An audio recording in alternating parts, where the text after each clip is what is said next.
Hello viewers, আসসালামু আলাইকুম।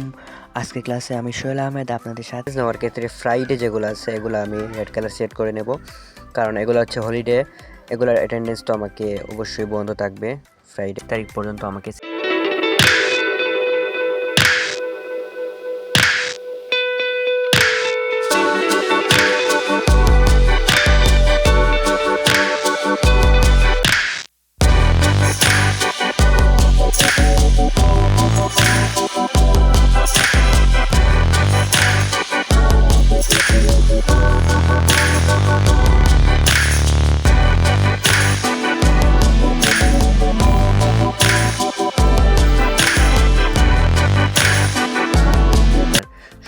পেজের মাধ্যমে দেখতেছেন তারা আমার ফেসবুক পেজটি ফলো করবেন, তাহলে আমার পরবর্তী কন্টেন্টগুলো আপনারা সবার আগে দেখতে পারবেন।